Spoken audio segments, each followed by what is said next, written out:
Então, vou apresentar a professora Kênia. Ela tem até 30 minutos para fazer a apresentação. Professora Kênia, já viu, né? Eu vou levantar a plaquinha, igual daquele Eu, modelo. Né? eu agradeço, porque eu falo muito, então vai ser bom. Depois que for aqui, né, então, esse assunto e codificar. Seja muito bem-vinda, professora Kênia, e todos os demais colegas, professora Adriane, agradeço também a oportunidade. A professora Kênia, ela está coordenadora do programa de pós-graduação em estudos de cultura e território, PPG Cult. Ela está vinculada ao colegiado de licenciatura em geografia e é pesquisadora do núcleo de pesquisa e extensão em práticas e saberes agroecológicos, o NEUSA, da Universidade Federal do Tocantins, campus Araguaína. É doutora, mestre, licenciada e bacharel em Geografia pela Universidade de Goiás. Atua como docente pesquisadora no curso de licenciatura intercultural indígena, núcleo intercultural de educação indígena. Aí, professora, eu vou pedir para você falar esse nome aqui. É Tacna-Racan. Tacna-Racan. E do Laboratório de Estudos de Gênero, Étnico-Raciais e Espacialidades, o LAGENTE ESA-UFG, da Universidade Federal de Goiás. Então, professora, seja muito bem-vinda. Agradecemos imensamente pelo aceite do convite e, a partir de agora, a palavra é sua. Eu que agradeço a oportunidade, né, de estar aqui conversando com vocês e espero contribuir nessas discussões que já estão acontecendo. Então, como eu já fui apresentada, eu vou começar todas que são elas. Como que eu vou passar para o próximo? Chama a professora Adriana aí, porque eu não estou... É só dar... Ah, isso. Então, eu gostaria de começar com um poema, né? Porque eu acho que nesses dias a gente precisa de um pouco de arte. Então, para a gente pensar sobre esse tema que nós nos propomos a dialogar, eu trouxe esse poema aqui, bem recente, de 2018. Tempo de esperanças escassas, pela dureza da realidade ou pela coincidência dela. Quem traz em sua própria história a cor e a dor perpetrada por si, traz encravado na alma o banzo dos ancestrais. E se além de ser quem é, quiser ser um pouco mais, quiser além do que lhe querem deixar ter, se quiser amar além dos limites que demarcaram, se quiserem perguntar à vida para além das fronteiras das respostas ou soluções, aí é guerra, todo dia. E cada batalha nova, cicatriz. E mesmo com dias alegres, parece difícil ser feliz, pois a solidão inerente àqueles que não se acomodam em nenhum vagão desse mundo, e vagantes incomodam. Pela sensatez do delírio que cortante penetra fundo e pode levar ao desespero. Mas nossos passos vêm de longe e rumam para o futuro. Uma antes de mim já falou, eu apenas reproduzo. E há caminhos que podemos percorrer com alguma segurança, arrodeado a solidão e a tristeza, passando longe da violência e levando amarrada no peito o que conseguimos de esperança, para utilizar como matéria da nova sonhada realidade. Esse caminho só dá para cruzar quando juntas resolvemos partilhar a visão da gentileza, da troca e da solidariedade. E, além disso, partilhar sonhos e afetos, e pão, e ter predisposição a aceitar a felicidade, do caminho por si e em si, pela sobrevivência, pelo amor, mas também pela liberdade que almejamos construir. Daí, quem sabe, percebamos que a realidade não pode ser toda outra, mas que já há leveza e força na amizade, que nos carrega para a utopia e faz a vida cheia de alegria, só por ter mudado a rota. E aí a gente traz aí um início para a gente dialogar sobre essas trajetórias socioespaciais das ações afirmativas no Brasil. Pensando que os nossos passos vêm de longe e rumam para o futuro. Essa fala não é minha, não é, né? É uma fala nossa. Nossa, de uma série de outras mulheres e homens que se formam aí em busca desse futuro. Pensar. Então, nós precisamos, para começar a nossa conversa, pensar numa questão muito cara. E por que essas trajetórias socioespaciais, né? São as trajetórias, como ocorreu, onde tem ocorrido. E, para isso, pensarmos, no primeiro momento, né, o que tem trago muitas dúvidas, né, e incertezas quanto que são as ações afirmativas. As ações afirmativas, elas é um conjunto de ações. E, infelizmente, temos ouvido equivocadamente que é cotas. Então, mas, na verdade, ações afirmativas é um conjunto de medidas específicas para determinados grupos que, vitimados ou discriminados, né, pela exclusão não só social, mas também cultural, epistêmica, ocorrida tanto no passado quanto no presente. Então, ações afirmativas é um bojo muito maior e não acontece só recentemente em relação à população negra e indígena, como tem sido dito, né, principalmente pelos veículos de comunicações aí, pela mídia, né? Então, eu resolvi, nessa conversa nossa, trazer um pouco dessa trajetória e de como isso vem acontecendo. Então, eu trouxe esse esqueminha aqui, onde a gente tem várias escalas dessas ações afirmativas. Nós podemos pensar enquanto mundo, enquanto América Latina, enquanto Brasil. E as suas especificidades a partir das territorialidades que se promovem nessa discussão.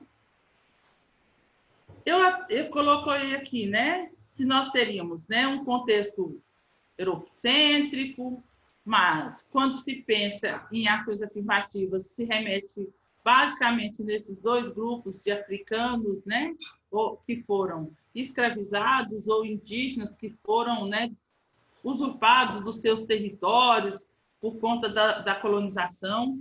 E, com isso, todas essas espacialidades e essas territorialidades, elas vão culminar nessa invisibilidade de uma série de grupos de populações e, por isso, a necessidade de ações afirmativas, nesse rol de políticas públicas.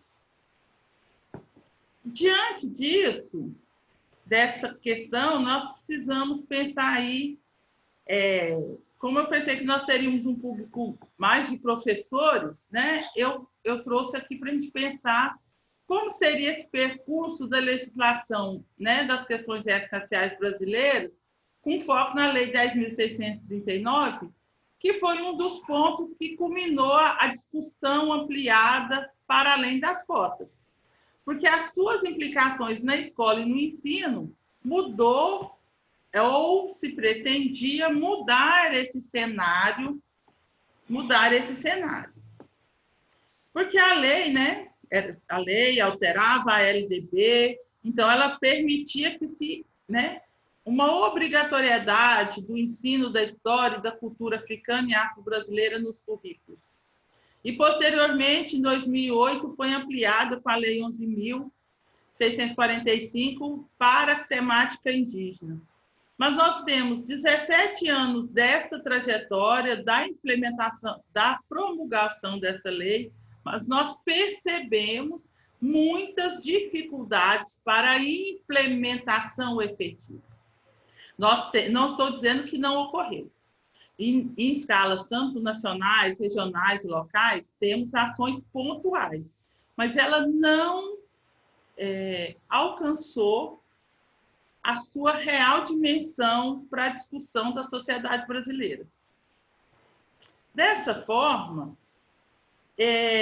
um dos pontos que me chama a atenção para a reflexão é que nós temos poucos argumentos para discutirmos essa implementação, porque as outras pessoas que não são favoráveis a essa discussão, não estão abertas para essa temática, vai sempre nos argumentar que ações afirmativas é sinônimo de cotas, reserva de vaga, e não pensar que são perspectiva em busca de uma equidade, não de uma igualdade. Nós precisamos, neste momento, de medidas que nos proporcione elementos dentro desse caminho da equidade. Não adianta em quase 5 séculos vamos dizer, o que eu estou tentando ser educada, de 5 séculos de desrespeito, de desigualdades, para esses grupos, principalmente no Brasil, que aí o maior impactado e discriminado são a população indígena e a população negra, mas a população negra ainda foi menos contemplada na Constituição de 88. As lutas do movimento negro está sendo ainda aí ao longo de décadas, mas continua numa perspectiva de invisibilidade. Então, nós precisamos trazer aí um pouco, por isso que a proposição é de pensar essas trajetórias. De onde vem? Por que em 2003 se promulgou essa lei? É a benevolência de um partido, de um governo populista? Não. Ela é fruto de uma longa trajetória dos intelectuais, da população negra, dos movimentos sociais, do movimento negro, de personalidades que foram estabelecendo esses diálogos na busca da implementação de uma discussão mais qualificada das questões étnico-raciais no Brasil, certo? E agora a gente vai fazer um recorte para o Brasil sem perder o foco no mundo. Porque no mundo aconteceram vários episódios que foram fortalecendo o movimento negro brasileiro também, além das lutas particulares da nossa luta, da perspectiva da população negra e como vem se articulando para construir uma sociedade mais equânime. Então, e aí há um discurso dessa invisibilidade, porque muitas vezes se diz que não tem bibliografia. Então, eu trouxe algumas aqui só para a gente, e depois eu posso disponibilizar, mas que foi feita após a promulgação da lei, estudos, e aí a SECAD, hoje extinta SECAD, elas fizeram um esforço muito grande de construir esses mecanismos, essas referências, e eram compostos por grupos de trabalhos que discutiam a lei, a implementação, como esses percursos foram ocorrendo, para que a gente tivesse subsídios no mesmo patamar das demais discussões, para que não fôssemos e tentar ampliar o diálogo e a formação nessa perspectiva das questões étnico-raciais do Brasil. Tem uma coleção, que é a coleção para todos, que nós temos, no mínimo, 4 ou 5 volumes destinados a essa discussão da lei, da implementação. Também foram feitos vários fóruns de discussões regionais, estaduais, municipais, na perspectiva de construir um arcabouço teórico-metodológico para as ações afirmativas no Brasil, sendo que as políticas de cotas ou de reserva de vagas, elas foram uma ação emergencial, porque como que nós iríamos fazer uma, entre aspas, reparação, uma busca de equidade com 5 séculos de lacuna? Nós precisaríamos formar lá na educação básica o estudante que entrou em 2003 até ele chegar na universidade, e quem já havia feito esse percurso, quem já havia tido essas trajetórias. Como que nós íamos atender essa parcela significativa, essa parcela adulta, jovem, né, que já tinham passado por algumas etapas? Por isso, a necessidade das cotas, das reservas de vagas. No mercado de trabalho, quem já teve a sua formação de uma forma ou outra não tem acessado as políticas, não tem acessado aí, não acessou em 2003 e não tem acessado nos últimos 17 anos. Então, eu trago aqui algumas bibliografias, como, que é muito interessante que quantos passos já foram dados, a questão da raça nas leis educacionais, que a gente percebe isso desde a LDB de 61 até a atual lei, né, a 10.639. Nós também temos aí, do professor Salles, onde ele vai discutir essa questão da lei como um fruto de uma luta antirracista no movimento negro, que nos permite trazer elementos para dialogar e argumentar nessa perspectiva. A própria lei, as diretrizes, né, curriculares para a educação das relações raciais. Tem um livro também da SECAD de 2005, um texto que eu acho muito interessante, da Nilma Lima Gomes, porque ela vai trazer alguns termos e conceitos que é fundamental para a gente entender as relações raciais no Brasil. Então, foram feitos esforços para que nós conseguíssemos ter elementos para essa discussão e produzido por intelectuais, por estudiosos e pesquisadores da temática e principalmente por pesquisadores e pesquisadoras negras. Mas um material que eu acho ele assim fundamental foi que eles desenvolveram pela SECAD e que, como eu vou dizer, serve como pilar, foram muitos esforços para que ele acontecesse.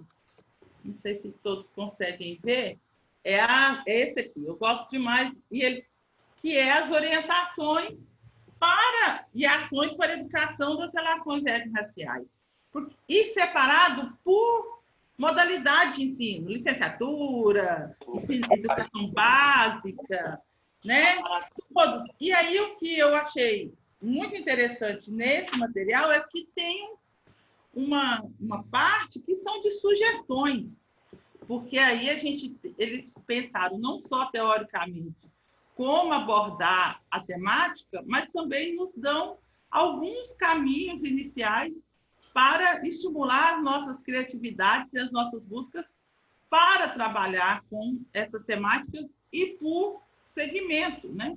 Então, eu acho que ele é uma ferramenta fundamental. Eu não estou desfazendo das outras bibliografias, como que já foi feito antes da lei. Nós temos os materiais, né? Temos os escritos de Abdias Nascimento, material de Lélia Gonzalez, Beatriz Nascimento, inúmeros outros pesquisadores, Petronilha, né, da Silva, ou inúmeros outros pesquisadores e pesquisadoras que se dedicaram na construção dessa plataforma de conhecimento.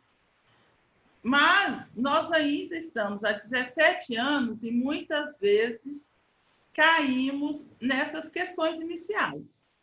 Qual o seu conhecimento sobre a temática de história, cultura africana e afro-brasileira? Principalmente na temática da religião, nós temos muitos equívocos, né, conceituais, por conta do desconhecer. Nós temos um material também que foi feito, que foi a série da história da África, que são 8 volumes, que a gente tem utilizado pouco, ou pelo menos eu tenho visto pouco essa discussão, por exemplo, na universidade da qual eu sou professora. Nós reformulamos o currículo, né, do curso, e para inserir uma disciplina de educação das relações étnico-raciais e geografia, foi preciso utilizar da legislação que exigia, mas também foi uma disputa de poder nesse território. Por quê? Por que a gente não pode trabalhar isso em outras questões? Porque é uma disciplina específica. Mas, se todos estivessem abertos para discutir transversalmente, seria ótimo. Mas ainda precisamos de medidas pontuais para iniciar o diálogo. Por quê? Porque a lei, nem todos conhecem a lei, esse número é muito conhecido, mas efetivamente a lei, como fazer, fica muito na superfície. A maioria fica muito nessa perspectiva de, eu tenho uma opinião. Não tem um estudo, não tem uma abordagem mais qualitativa acerca do tema. E aí, muitas vezes, o que nos falta, né, é conhecer a realidade étnico-racial do Brasil, do seu estado, do seu município, da sua escola. Aí a gente tem já alguns dados quantitativos, mas que nem sempre ele é lido da forma qualitativa adequadamente. Como um exemplo que eu gosto de usar é dizer que a população negra é minoria. Se usarmos os critérios do IBGE somando pretos e pardos, é mais de 50% da população brasileira. Como isso é um segmento minoritário? Porque estatisticamente não se vê, não tem argumento para isso. Mas se nós pensarmos qualitativamente, essa população ela encontra em outros patamares e outras situações. E por isso muitos ainda vejam como, né, minoritário. Mas pensando também nessas questões iniciais, eu gosto de pensar sobre a escola. Porque a escola é o local onde nós precisamos, e eu acho que é o lugar da revolução, e que já está ocorrendo. Nós estamos conseguindo, com ações, pelo menos aqui na minha realidade de Araguaína, algumas ações que nós temos um acesso significativo de alunos negros, oriundos de escola pública, e quilombolas e indígenas na universidade, a partir do processo de inserção de reserva de vaga, de cotas. Nós temos percebido uma crescente de profissionais da educação nos concursos públicos. Então, mas isso ainda se dá no campo da ação emergencial, seriam as cotas, mas também esses alunos do ensino médio estão partilhando de uma nova escola, pelo menos estão se percebendo dentro dessa escola. nós tivemos a oportunidade de coordenar o PIBID e fazer algumas ações nas escolas aqui do município de Araguaí, onde eu estou, que nos deram muitos elementos para pensar que está havendo essa mudança. Nós temos um exemplo assim, que, né, houve um edital de bolsa. Nossa, eu não falei nada. Um edital de bolsa para alunos do ensino médio. Nós concorremos, trouxemos um aluno, ele desenvolveu o trabalho dele, um aluno negro, né, da escola pública, foi premiado na extensão, o trabalho foi premiado na universidade, e hoje ele é aluno do curso de Química. Né? Então, quer dizer, essas ações, e tudo deu início a partir do contato com a professora da rede básica, que fazia essas discussões, trazia esses alunos negros e negras para uma discussão, pensando concepções pedagógicas de inclusão desses alunos, buscando aí uma equidade, tentando aí minimizar as diferenças.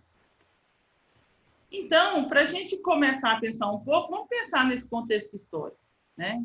Acho que a gente precisa pensar que não é algo que surgiu há 17 anos, não. Tem, no mínimo, 5 décadas, certo?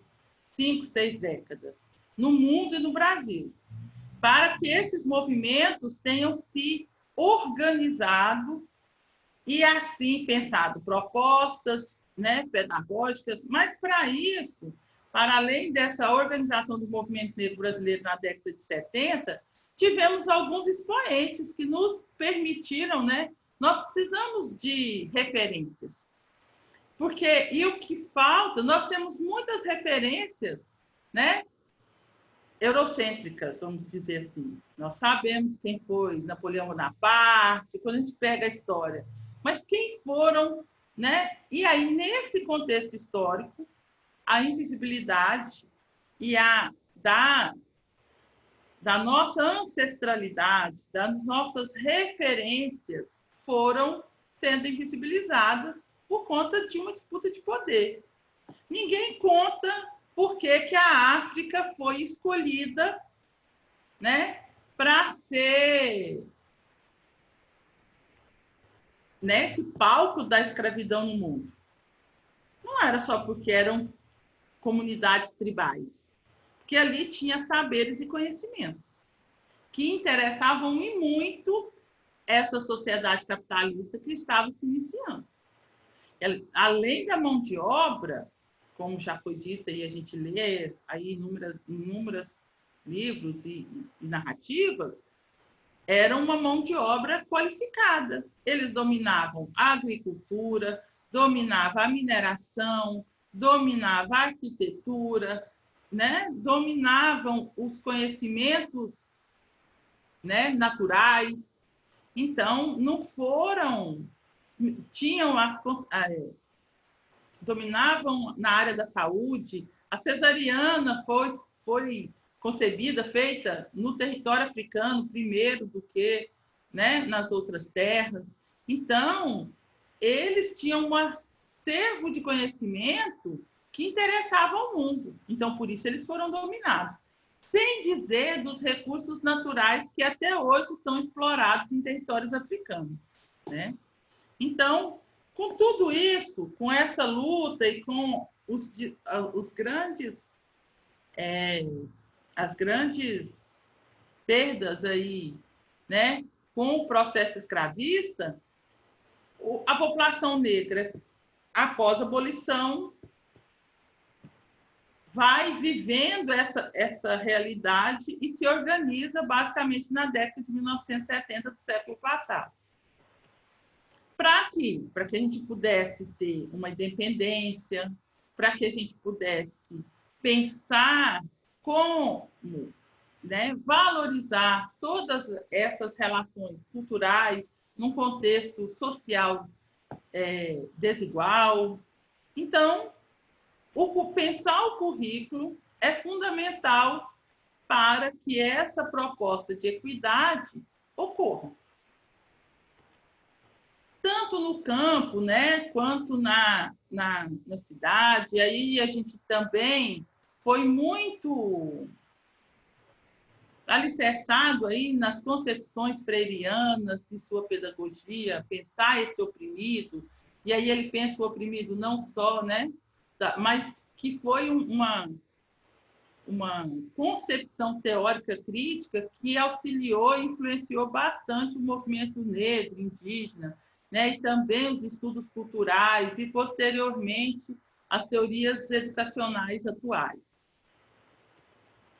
Mas essas personalidades que, como eu disse, a gente precisa de referência. Nós temos algumas aí eu vou fazer algumas no mundo que influenciou bastante aí também a percepção e como essas personalidades tiveram acesso às redes de comunicação, tiveram uma visibilidade, então isso começou a estimular aqui também esse movimento para se organizar.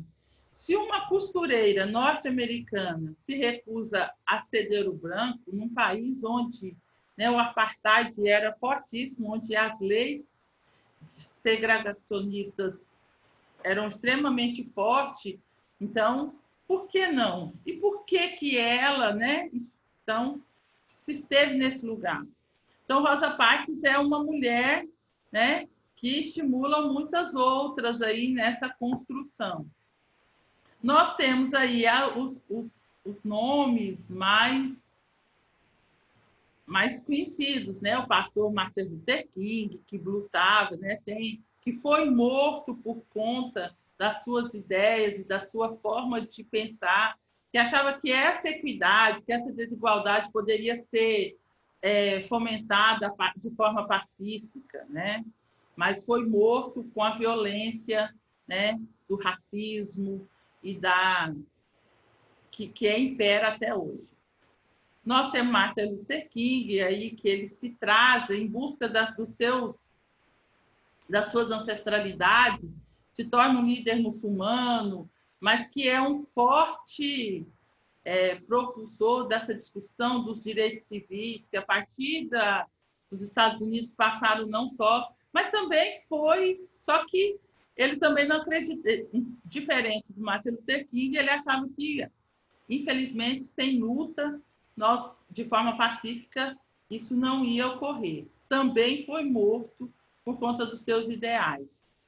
E aí, nós temos aqui, né, de agrofilme, a gente tem os ativistas, né, do Panteras Negras, e a mais atual, que a gente tem mais contato, e vem muito ao Brasil, é a Angela Davis, né, que para os estudos feministas e raciais, ela tem contribuído muito, e a sua própria trajetória influencia até hoje.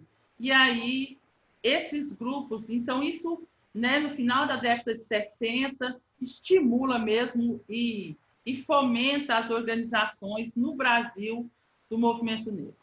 Como se articular, eram exemplos, eles conseguiam articular um número grande de pessoas. Então, eles começaram a nos dar exemplo que poderia ser possível. Temos outras referências no mundo, mas como essas são referências que a gente tem mais visibilidade por conta de estar nos Estados Unidos, por conta da comunicação, eu acho que nos permite pensar em referências. Hoje a gente tem no Brasil, né? Quando a gente vê na música, no entretenimento, a gente consegue ter outras pessoas, mas no mesmo período nós tínhamos também as nossas referências aí, né? E que a luta pelos direitos humanos nas Américas também, tanto na América, o que ocorreu na América do Norte, refletiu e concomitantemente ocorria na América como um todo.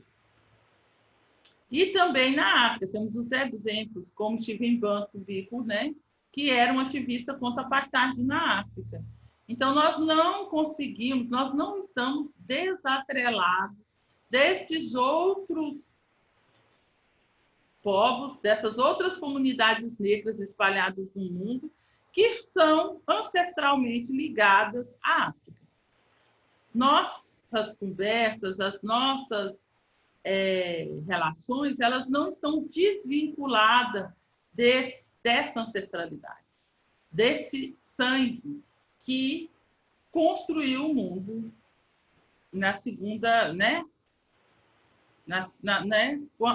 Ao encontrar aí o novo mundo, as Américas. O próprio Nelson Mandela, que também é um grande ativista, que é muito reconhecido e que mantém, a partir da sua luta, como um forte exemplo até hoje. No Brasil, nós temos uma grande representatividade, mas que na sua magnitude ele é invisibilizado, que foi Zumbi dos Palmares. Muitas vezes as pessoas não entendem o que é o 20 de novembro, não sabem a dimensão que ocorreu em Palmares, o que foi esse quilombo. Não é somente um ajuntamento de negros fugidos, era uma sociedade, tinha uma estrutura organizacional, eles produziam, tinham toda uma relação de saberes, de conhecimento e lutas por seus direitos. Mas que na nossa história isso não é dito. Ele é pouco discutido, até mesmo o território da Serra da Barriga, em Alagoas, é um lugar pouco conhecido, não de toda a população. E aí eu trago Abdias Nascimento, né, que foi dentro da sua luta, a partir do Teatro Experimental do Negro, né, como ativista, ele chegou a ser senador da República com essa bandeira de luta dos movimentos pelos direitos afro-brasileiros. E foi a partir do Teatro Experimental do Negro que nós temos aí inúmeros outros nomes no cenário das artes no Brasil. Nós temos aí, né, aqui uma cena que tem algumas pessoas que a gente, né, que colaboraram, como a própria, vários artistas negros. Hoje nós temos aí pessoas, mas que estão na televisão, no teatro, em todas as mídias, em todas as áreas, né, do entretenimento, mas que esse lugar foi construído por pessoas que lutavam não só pela sua arte, mas também por um lugar ao sol dessa população.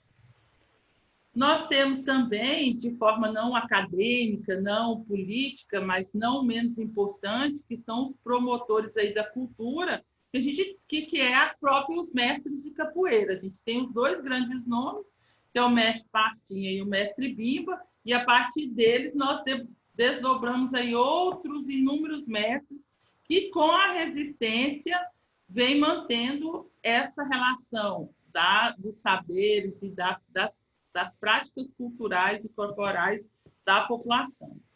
Aí nós vamos aí para o campo das mulheres feministas, né? Então, eu vou trazer só duas. Lélia Gonzalez, que discutiu, né? E colaborou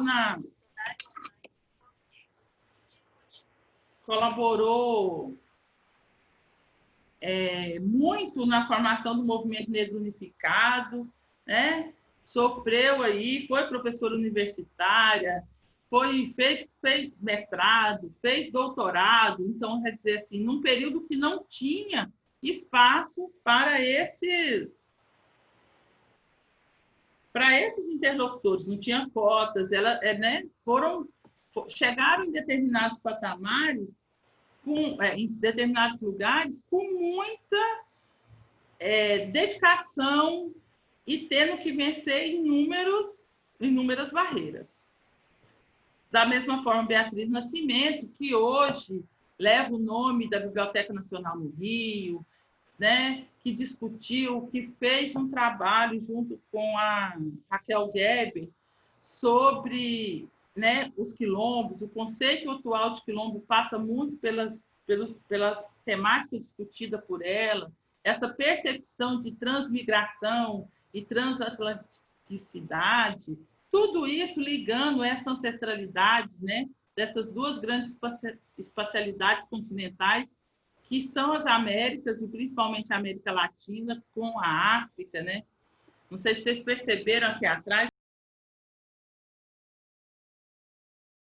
tem as Américas e a África, e isso, né, com um rizoma, porque nós não estamos desassociados. Na minha construção enquanto ser, enquanto pesquisadora, nossa relação com a África, ela transcende por conta da nossa ancestralidade.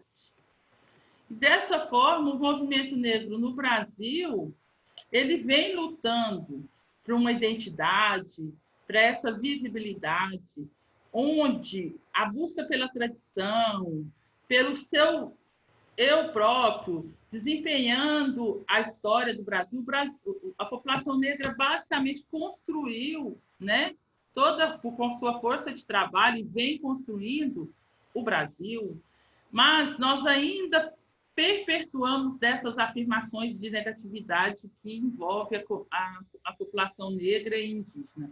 Eu vou me ater mais à população negra. Se a gente for falar da população indígena, meu tempo eu acho que já está esgotando. Gorinha, a Edneia levanta a placa. Já levantei, 5 minutinhos. Então, é dessa forma que a gente vem buscando pensar como que essas frustrações, elas precisam ser reconduzidas a partir dessas trajetórias. Tem um trabalho que foi feito aí nos fóruns da Lei 10.639, onde nós tentávamos, a partir de produção de material didático, locais, propostas pedagógicas, trazer essa discussão para a realidade local.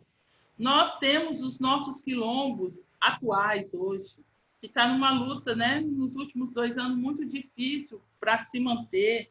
Nós tínhamos, a gente pode dizer isso, né, a Fundação Cultural Palmares, que era um lugar onde a gente conseguia fazer uma interlocução, mas a própria Secretaria, né, da Diversidade, que foi a SECADI, ela foi extinta.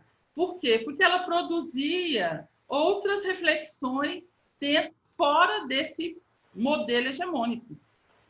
E aí, e com isso, se estava empoderando muito essa comunidade, essa população, que realmente ela produz. Então, aqui, só para a gente pensar um pouco mais na trajetória, vou ter que, né? Nós temos inúmeras ações que permitiram isso. Não foi, como eu disse, com a Lei 10.639. No século XX, principalmente a partir de escritos por negros em São Paulo, denunciando o racismo, a violência, o próprio movimento político da Frente Negra Brasileira, que foi um ato, né, que depois virou um partido político, mas por conta das ditaduras foram dissolvidos, o próprio Teatro Experimental do Negro, o próprio Movimento Negro Unificado, que se consolida em 78, mas existe até hoje, e a partir desse Movimento Negro Unificado se desdobraram vários outros, inclusive os de base acadêmica, né? Várias instituições, como o CCN, de Cultura Negra do Maranhão, o CEDEMPA no Pará, né? Os grupos na Bahia, as escolas de samba, os grupos, né? Como os grupos afros e Leaê. Eu acho que quem tem... acho que a gente consegue fazer uma leitura muito interessante nesse filme, nesse documentário que está aí na Netflix, que é o Axé, que vai, a partir dessa expressão musical, a gente consegue perceber a apropriação cultural, consegue perceber a invisibilidade dos cantores negros, mas a força de uma ideia nutrida e concebida pela população negra, certo? Então, eu acho que a gente tem elementos para pensar sobre isso. As propostas pedagógicas aí foram muitas nessas discussões, mas o grande promotor de tudo isso também, para chegar nessa legislação, foram as conferências promovidas pela ONU, a partir das políticas afirmativas, para o trabalho, para a educação, para a saúde, e que vai discutir o racismo, a xenofobia, todas as formas de intolerância que aconteceu em Durban em 2002, né? E aí isso foi se desenhando, né, no pós-Durban aqui no Brasil, e por isso a administração pública federal ela estabelece os programas de ações afirmativas e ações de cotas para afrodescendentes. Então, eu tenho um quadro aqui que eu vou até pular ele, porque ele vai trazendo isso mais fácil. E aqui eu tenho o reflexo espacializado dessas ações no Brasil, né, a partir das universidades e implementações de cotas. Esse material, para quem tiver interesse, depois eu também posso disponibilizar, é uma dissertação de mestrado do pesquisador Leandro Vaz, que ele faz esse estudo das ações afirmativas até 2012, um recorte específico para o estado de Goiás, que foi feito na UFG. Mas ele nos permite ver. E aí a gente consegue perceber aqui, a partir das trajetórias, que ainda estamos no litoral e nós temos adentrado pouco aos sertões. Quando a gente pensa no nosso contexto amazônico, é muito mais gritante essa invisibilidade. Não que não tenha movimento negro, não que não tenha as discussões, que não tenha população negra. Porque também tem um discurso que a Amazônia é indígena. Não é. Né? Nós temos aí a gente precisa de um outro dia para a gente falar sobre isso, né? Então, aqui é só para a gente ter uma noção o que foi, né, essa luta da implementação nos anos 2000, basicamente das reservas de vagas nas universidades, de 2001 a 2007, mas nós conseguimos perceber o quanto isso andou até 2008 e 2012. Ele tem uma tabela que mostra todas essas universidades. E aí, como eu tenho que finalizar, só para a gente pensar um pouco mais, não há somente a Lei 10.639.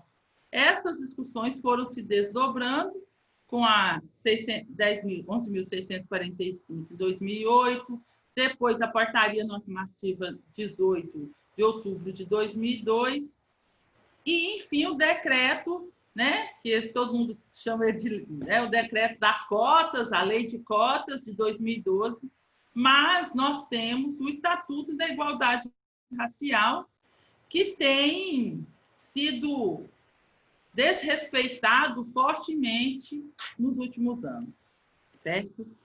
Esse decreto, que é a Lei de Cotas, né, ele vai definir aí principalmente as formas de ingresso nas universidades federais e no ensino técnico de nível médio, e também se ampliou para os concursos públicos.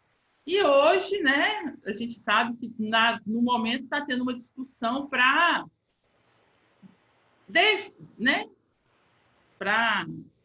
derrubar esse decreto, não só nas formas legais e não legais. Então a gente precisa, e aí já tem outros projetos de lei para manutenção, né? Então essa é uma constante disputa aí de poder, porque com essa população tendo referências e consciência do seu real poder, incomoda muita gente, para não dizer outras coisas, né? Aqui, só para a gente pensar, rapidamente, terminando, essas ações afirmativas, mesmo com muitas disparidades, têm ampliado aí o acesso ao ensino superior, mas a gente continua vendo as discrepâncias aí. O homem branco ganha mais do que a mulher branca, mas a mulher branca ganha ou empata com os homens pretos e pardos, e a mulher preta e parda, ela está lá nos menores salários mesmo. Então, isso é mais elementos para justificar a necessidade de ações afirmativas amplas, né, em busca dessa equidade. As áreas, né, principalmente a população, os homens pretos e pardos e as mulheres pretas e pardas estão aí como professores, os níveis, né, de médicos é sempre muito menor para, né, porque na sociedade atual, doutor é médico, não adianta você ter doutorado, né? Doutor é médico, advogado. Então, muitas vezes, precisamos rever essas questões e dizer aos nossos jovens que eles têm direito de alcançar qualquer cargo, qualquer posição, qualquer formação que eles tenham habilidades e desejos para isso. Só para a gente pensar, esse é o material do professor Alex Hatz, né, que essa luta vai conduzindo, e eu trouxe aqui um painel das geógrafas negras brasileiras. Nós temos aqui, né, do lado esquerdo, no meu lado esquerdo, nós temos a professora Kátia Silva, que hoje é pró-reitora na UERJ, a professora pesquisadora Antônia Garcia na UFMA, a professora Ângela Gomes na UniBH, a professora Rita Montezuma na Federal Fluminense, que coordena o programa de pós de Geografia, a professora Maria das Graças, né, conhecida como a Gracinha, na Uni. E aí nós temos, assim, né, algumas geógrafas negras que passaram por processos de ações afirmativas. A própria Geni Guimarães, a professora Gleice Ramos, a professora Ana Maria Queiroz, a professora Lorena Souza, a professora Salomé Maracajá, nós somos frutos dessas ações afirmativas para, não somente por cotas. Eu, por exemplo, não acessei o sistema de cotas, mas eu acessei o conhecimento, a luta e o empoderamento da mulher negra, né, em busca dos seus ideais e ancorado nessa ancestralidade que vinha me fortalecendo e me unindo, né, a partir dessas outras referências. Então, no mais, muito obrigada. Eu agradeço aí, né, e vamos dialogar, que eu acho que a gente tem muita a construir. Não sei se atendi às perspectivas, mas quando a gente tem um público plural, acho que fica mais difícil a gente fazer um recorte mais vertical. Por isso, tentei traçar essa trajetória aí para que a gente tenha argumento, memória nessa discussão. Obrigada. Obrigada, professora Kênia. Muito bom, muito prazeroso ouvi-la. Aí a gente fica cada vez mais, aprende cada dia um pouquinho mais quando ouve você. Muito obrigada. Eu vou passar a palavra para a Adriane e aí depois a gente abre para o debate. Pode ser?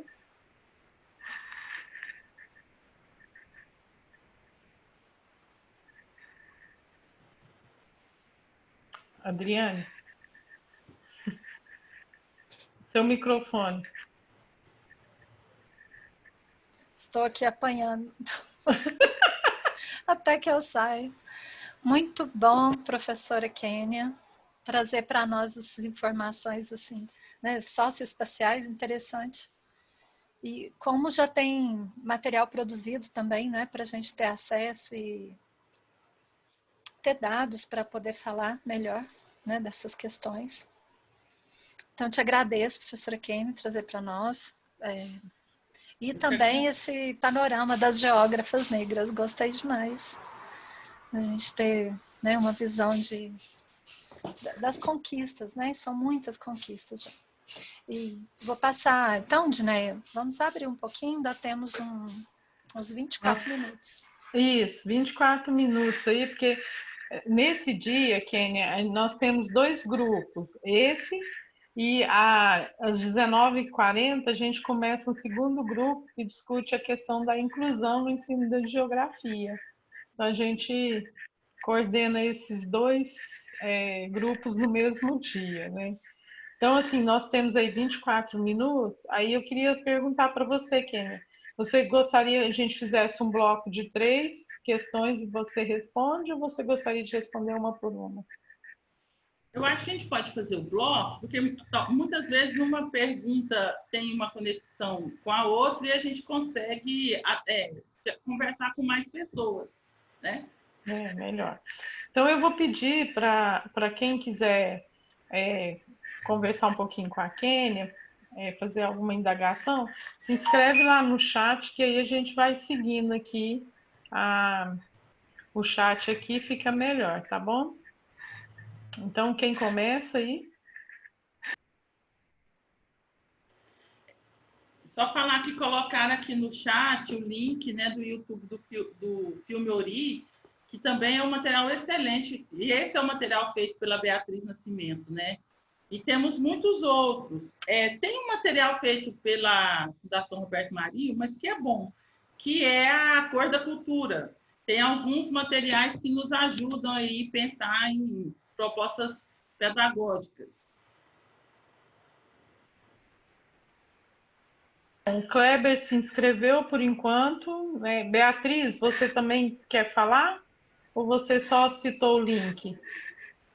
Então, Eu quero falar. Quem? Palmira. A Palmira, tá bom. Então é o Kleber, a Palmira e mais alguém aí. Dulce. Então vamos lá. Kleber, depois a Palmira e depois a Dulce. E aí a gente abre para a Kênia. Então vamos lá. Boa noite, né? Novamente a todas e a todos. É um prazer estar aqui com vocês. Professora Kênia Costa, né? Isso. Muito bacana ouvi-la também. As pontuações foram excelentes, assim, né? Eu me senti muito atravessado quando a professora falou sobre ações afirmativas, que é ver isso numa perspectiva de equidade e não de igualdade. E, assim, eu queria que a professora falasse mais sobre isso, porque é um ponto muito fulminante dessa questão, né? Do racismo e tudo mais. Tem as pessoas que não sabem essa diferenciação, né, de equidade com igualdade, e a gente não está nessa questão de igualdade, né? Não somos iguais. E sim de equidade. Eu queria que a senhora falasse mais sobre isso, professora. E também, outra questão que eu queria pontuar é sobre a questão das obras no qual a Rosa Margarida é coautora, é autora também. É amiga nossa, né? Inclusive, ela vai estar fazendo a abertura do seminário, a Rosa Margarida. E o material dela é de excelência mesmo. Muito didático, muito fácil de ser aplicado, de ser implementado. Porque quando a gente fala de implementar a Lei 10.639 e 11.645, essa dificuldade que a gente se esbarra. Como fazer isso? E a Rosa, ela traz isso com uma simplicidade, com uma tranquilidade nas obras dela. Então, eu só queria ressaltar, né, a dica bibliográfica, no caso da Rosa e tal, porque ela é muito boa mesmo, e sim, vem muito fácil, sabe? As obras dela vêm tão facinho, assim, você pega lá, lógico, você vai pegar e adaptar a realidade de cada um, mas fica muito mais fácil da gente poder trabalhar. No mais, obrigado. Obrigada, Kleber. Agora passamos para a Palmira.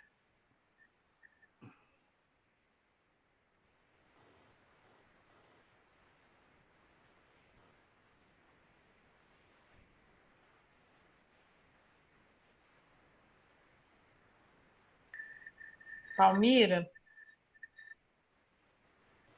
O microfone dela está fechado. O microfone dela está fechado. Aí. Tá de novo. Boa noite a todas, a todos. E eu queria agradecer a professora Kênia, né? Kênia Costa, por estar falando com a gente sobre esse tema tão complexo, né, nos dias atuais. Eu queria, assim, né, saber sobre o que é, qual que era o pensamento, uma vez que ela estuda bastante a fundo, né, a temática, com relação à memória histórica, com relação a reflexos sobre, né, a questão racial. Por exemplo, o Pelourinho mesmo. Qual que é, ou seja, o reflexo dessa memória histórica, a questão dos livros didáticos, né, trazer a questão, quando vai falar sobre a questão do negro, trazer aquela, se bem que tem melhorado bastante, né, com relação àquelas imagens que impactua, a questão de revistas também, né, na época por exemplo, de 18 de novembro, enfim, né, essa memória que coloca, né, a etnia numa situação assim vexamosa. qual que é o pensamento, qual que é o estudo que ela tem com relação a essa questão? Impacto da memória histórica para a etnia negra. Oi, boa noite, pessoal. Oi, Dulce. Boa noite. Boa noite, Kênia. Não é bem uma pergunta, apesar que eu acho assim, interessante essa fala do professor Kleber, essa questão da equidade, igualdade, que eu tenho uma certa dificuldade de trabalhar isso. Mas, assim, elogiar mesmo, Kênia, seu trabalho, assim, sua apresentação, cada trabalho que a gente vê sobre a lei do 10.639, a gente vai aprendendo, cada um tem uma visão e é tanta coisa interessante, né? Esses mapas mesmo que você fez, né, das instituições de ensino superior que já estão adotando. Então, assim, é muito rico e nós precisamos dessa apresentação, a Adriana deve estar gravando, né? Então, assim, é só para elogiar, porque a gente aprende muito mesmo com esse posicionamento seu. Então, gostei demais.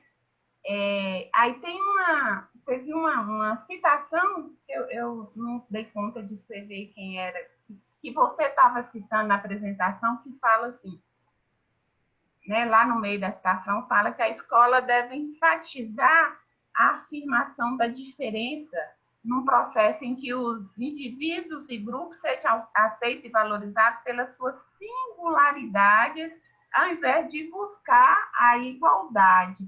Eu achei muito interessante, mas não deu para eu anotar quem é que você estava citando, era uma citação. Então, eu penso que, eu não sei, mas parece que aí vai muito também essa citação, nos leva a pensar nessa questão da igualdade, equidade, que eu acho que é isso mesmo que a escola tem que fazer. Só que é difícil, né? Só que é difícil fazer isso. Mas muito, muito obrigada, viu, pela sua apresentação. Eu que agradeço. Você pode responder, Kênia. Então, vamos começar. Vamos começar, então, com... Eu vou começar pela memória, e aí eu vou tentar amarrar com o do professor Kleber, da professora... a reflexão que a professora Dulce trouxe. A memória... Por isso que eu não trabalho especificamente com memória histórica, né? Porque eu sou geógrafa, muito mais cartógrafa do que nas áreas, né? Então, por isso que eu trouxe a questão das trajetórias socioespaciais, porque é onde essas memórias se espacializam, onde essas memórias estão vivas. Mas, como eu trouxe lá no primeiro esquema, elas são invisibilizadas. Não adianta ter o Pelourinho se hoje a gente relaciona o Pelourinho a Cláudia Leite. Certo? Porque ela foi invisibilizada. A mídia, a gente não vê, a gente não faz a relação do Pelourinho com Margareth Menezes. Nós ouvimos Faraó, né? Que foi o boom do axé. Mas a gente vai ouvir na fala da Ivete Sangalo, né? Dessas outras todas. E a grande intérprete foi a Margareth Menezes. Então, quer dizer, a nossa memória, ela existe, mas ela é invisibilizada. Ela é usurpada o tempo todo. Eu estou tentando ser educada de usar uns termos, porque a gente nem me conhece, sabe? Eu acabo usando uns termos muito pesados, porque eu acho que a gente também não tem que aliviar. Mas aqui a gente está entre pares, então a gente não vai ficar, né? Eu estou tentando trazer algo menos assim, mas o que aconteceu é isso, a memória existe, o que se existe feito foi por conta dessa população, e aí essa memória, ela é contar, porque a memória está na população negra, mas essa população muitas vezes não tem a oportunidade de contar, né, a partir da sua própria voz. E aí eu vou tentar trazer um pouco aí a reflexão como o professor Kleber nos trouxe. O que é equidade? Por que a gente quer equidade e não igualdade? E aí vai amarrar lá com a citação, se não me engano, é da Lopes. Depois eu posso mostrar direitinho aqui para vocês, para você, Dulce, Palmira, a referência. Que é isso? Igualdade, se nós tivéssemos as mesmas oportunidades. Então, a gente vai buscar igualdade. Mas, como eu disse, com 5 séculos de desigualdade, como que a gente vai, né? É igual aqui, ó, né? Transpor da África para a América, a gente não faz isso com um salto. A gente precisa de outros elementos, né? Outras embarcações que nos traz para esse encontro, para essa travessia. E aí a gente vai, se vocês, né, tiverem oportunidade de ler Beatriz Nascimento, é a noção de transatlanticidade, de retornar para a África, de construir esse Brasil, né? O que são os quilombos, essa busca aí. E é por isso que é uma busca por equidade. Tem uma cena, tem uma imagem na internet muito recorrente, assim, tem várias formas, que é ter um muro, de um lado tem 3 jovens e do outro lado um jogo de futebol, né? E tem lá os caixotinhos. Os jovens têm estaturas diferentes. Se eu distribuir, tem 3 caixotes. Se eu distribuir igualmente um caixote para cada, o que tem menor estatura vai continuar não conseguindo vislumbrar depois do muro. E o de maior estatura, que não precisava do caixote para ver, porque ele já estava numa situação de privilégio, ele só continuou com mais privilégio, tendo um caixote a mais para ver o jogo de futebol. Então, a equidade é isso. Para o menor, de menor estatura, eu preciso dar 2 caixotes. Que eu não. E o que um ficou sem, mas ele já estava numa posição privilegiada. Ele não precisava dos caixotes para acessar a visão do campo de futebol. Então, por isso que é a busca por equidade. Por isso, nós precisamos ainda da reserva de vagas, das cotas. Por quê? Eu estou formando um aluno lá na educação básica. Eu espero que ele tenha, lá desde a infância, uma educação com qualidade, a partir respeitando as diferenças e as singularidades. E aí ele vai conseguir chegar na universidade.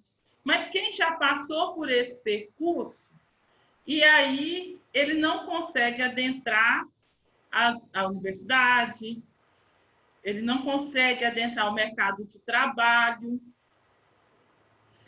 por conta dessa desigualdade, certo? Então, assim, e é por isso que a gente tem tentado trazer a discussão e a reflexão para esse lugar da equidade e não da igualdade. E aí, o senso comum muitas vezes não compreende, como o professor falou, o que é essa equidade. Né? Porque não, a gente tem que ser todos iguais, somos todos seres humanos, mas nós não temos as mesmas oportunidades. Né? Sobre o material da professora Rosa Margarida, realmente, né, ela colabora muito aí, eu trouxe um dos exemplos, mas ela tem uma produção muito rica. Como nós temos, assim, a gente ainda consegue, se a gente coloca publicações Secadia, a gente tem acesso a todos esses materiais, não só da temática étnico-racial, mas da temática de inclusão, de adolescente, educação ambiental, que foram produzidos aí na primeira década aí do século XXI e que pode nos colaborar muito aí, né? E aí tem o material da Rosa, tem o material do Salles, da própria Nilma, um material que nos auxilia, que eu também não... Eu tive que fazer uma peneira, né? São as discussões do Conselho Nacional de Educação, que nos ajuda a entender esses percursos. E aí, eu acho... eu respondi, sobre a citação, depois eu passo para a professora Dulce, mas é justamente isso, porque a escola tem que ser esse lugar, e aí a gente vai pensar na implementação da lei da seguinte forma: nós não conseguimos, por que não tem assim, uma metodologia da implementação da lei? Primeiro que nós vivemos num país de dimensões continentais, discrepâncias regionais e especificidades regionais, né, dentro de um mesmo, né, da mesma população. E aí pensar só é possível construir essa implementação a partir do local, a partir da escola. Cada escola tem um perfil de professor, de discente, de gestor, e isso precisa ser uma construção coletiva. Porque de cima para baixo, ela não vai frutificar. Nenhuma árvore nasce da copa.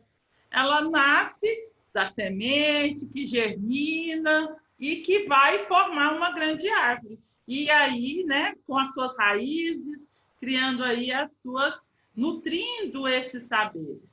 Então, eu vejo que a dificuldade da implementação é porque tem uma lei, mas essa lei ela só pode ser implementada localmente, por conta das singularidades de cada escola, de cada contexto. Kênia, nós temos mais uma pergunta, que é o Marcos. Aí, depois da fala do Marcos, eu passo para a Adriane e para as demais coordenadoras presentes, a Rosa, Dulce, a Márcia. Pode ser, Adriane? Sim? Marcos.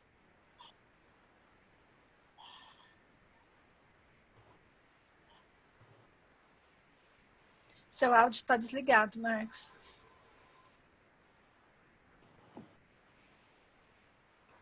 Boa noite a todos. Boa noite, professora Kênia.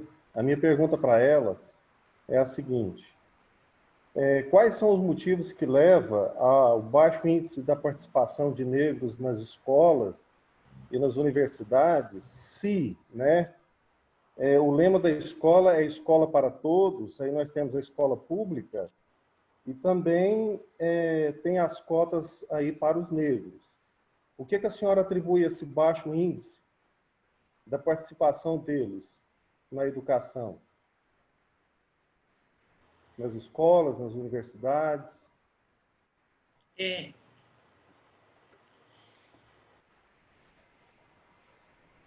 Esse perfil que eu já disse.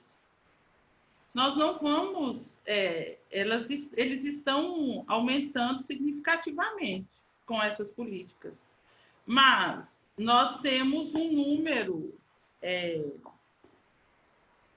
quantos anos de geografia nós temos? E olha o rol ali, que a gente achar aquelas geógrafas negras ali, e não só porque trabalhamos com a temática negra, não, porque se, né, reconhece, se identificam enquanto negras. É muito pouco. Então, a gente tem que investir na escola, mas também não podemos desassistir. E aí... Pois é, mas eu pergunto para a senhora o seguinte: se a escola é pública, é para todos, tem as cotas raciais, por que não existe, por que não tem a maior participação dos negros na escola, na universidade? O que faz com que ele não tenha interesse em ir para a escola? É a questão racial? É isso? Não. Não é que ele não tem interesse, mas o contexto socioeconômico e cultural é o grande impedimento. Nós temos aí estudos da área da psicologia, principalmente, que se levarmos a questão da baixa estima da população negra, decorre em várias outras enfermidades, né? Eles não... eles não se reconhecem naquele lugar. Então, por que eu estou lá?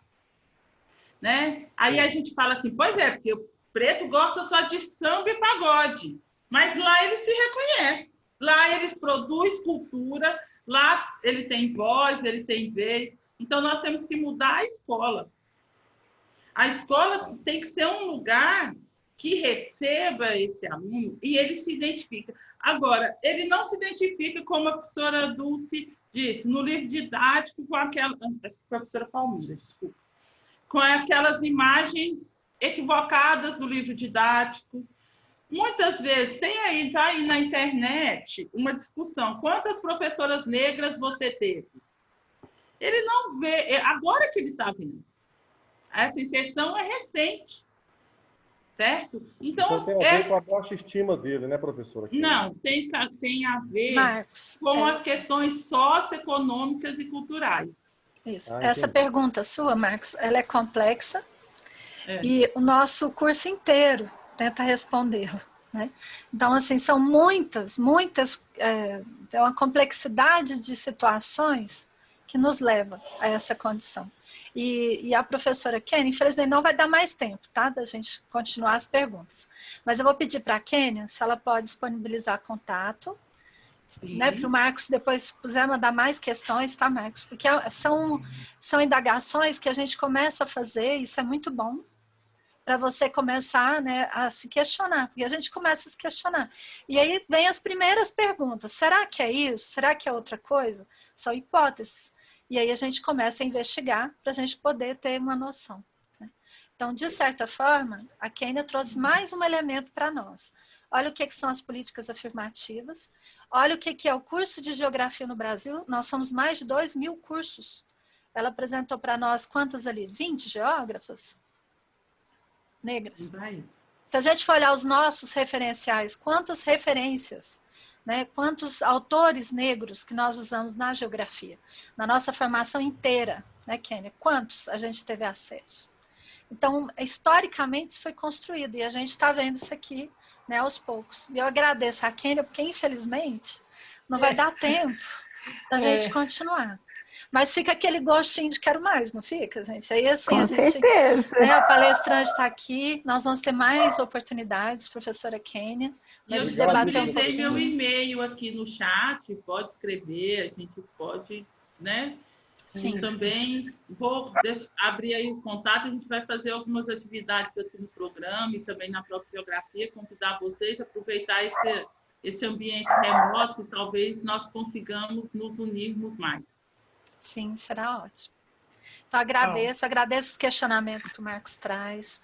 Cada um dos que puderam falar, alguns não puderam falar, mas aí a gente tem a oportunidade de conversar com a Kênia depois, tá bom? Isso. Tá. Doutora Edneia, eu te passo para fechar.